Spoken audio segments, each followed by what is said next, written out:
Good morning, everyone. This is Dr. Patmos. It is Saturday, May the 30th, 2026, and it's time to revisit Epstein. So, what I'm going to talk about now didn't get the attention in the mainstream media that it deserves. As we all know, the media now has been under essentially a gag order from the Trump administration. They're now sanitizing what they're presenting and avoiding certain areas of reporting. And so maybe you didn't know this, but it's the links proving it are below. But former Attorney General Pam Bondi testified the other day, I think 2 days ago, before a House committee investigating the Epstein files.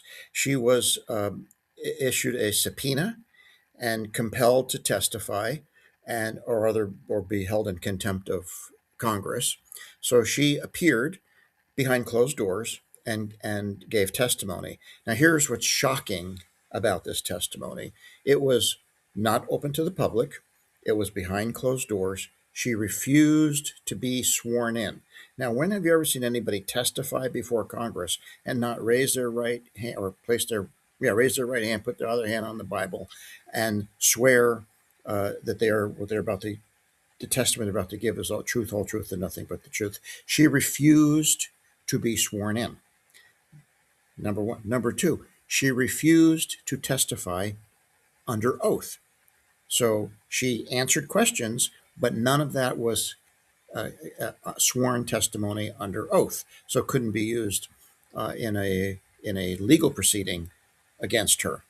And most importantly, she refused to answer any questions about Donald Trump related to Epstein. There was a DOJ lawyer right there beside her who, anytime a question came up about Trump, whispered in her ear, and she then replied that she refused to answer the question.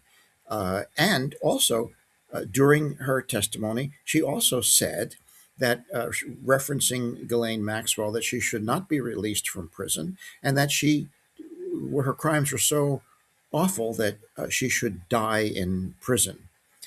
So, isn't that interesting?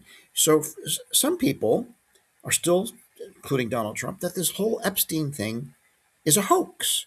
Well, his former attorney general said that Ghislaine Maxwell, who was convicted in the Epstein matter, um, should die in prison. It was so. So I guess, is it a hoax or isn't it a hoax? Well, you may have forgotten about all this because for the last 3 months now, the headlines have been dominated by the war in Iran.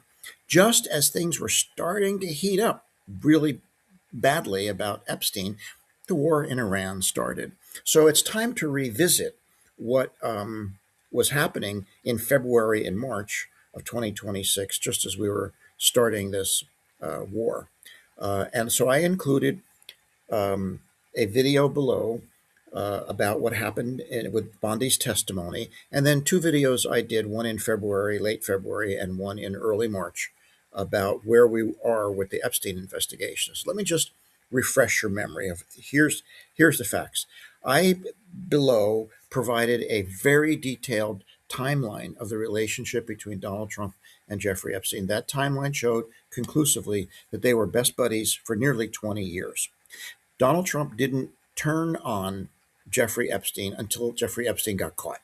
Once Jeffrey Epstein got caught, and there was parents filed a criminal complaint against him in Palm Beach, then Trump claims he went to the Palm Beach police and said, everybody knows what Epstein is doing," and he then started to distance himself from Epstein. Up until that point, he was good friends. In fact, in the early 2000s, Trump said that Epstein was a terrific guy and that, quote unquote, he loved beautiful women, and most of them, like I do, like Trump saying, and like I do, and most of them are on the younger side, or many of them are on the younger side. It's a very interesting statement in which Trump acknowledges that he loves Jeffrey Epstein. He's a terrific guy, thought highly of him.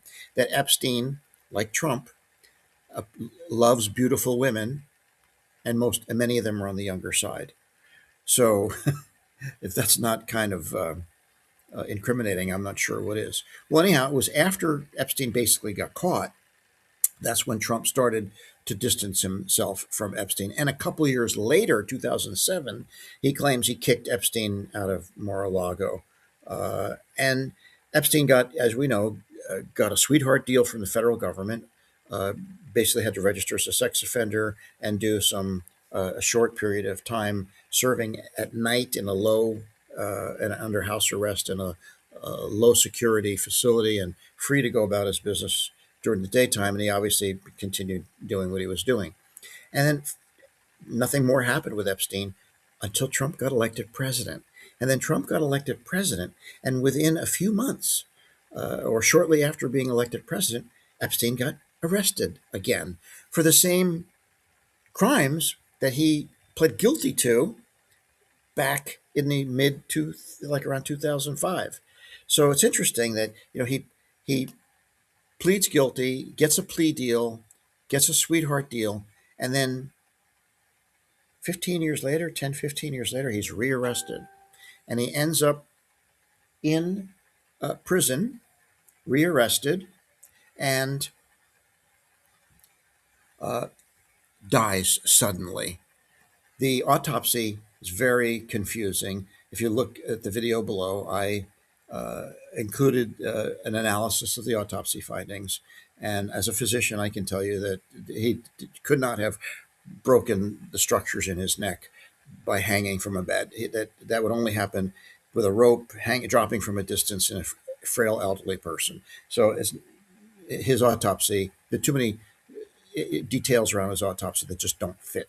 This was a strangulation, and it all happened right around this. All of these things were coming out in the news just as we started the war in Iran. So now with Bondi's testimony, I would ask you just to step back for a second and ask yourself the following question: what does it mean that she wouldn't go under oath, that she refused to testify under oath or be sworn in?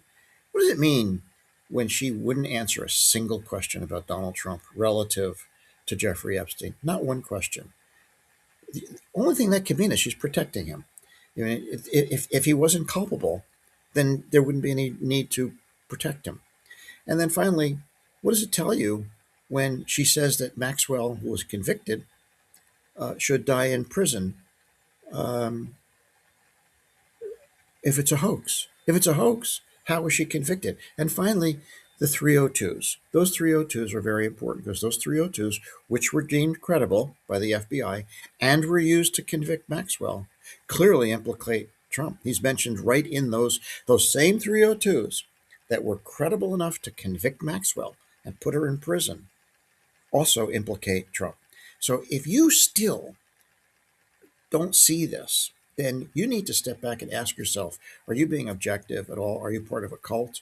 Or do you have TDS? TDS is, just so you understand, Trump denial syndrome. If you still don't see what's right before your eyes, you have Trump denial syndrome. The man is a pedophile and a child molester. The facts are too overwhelming.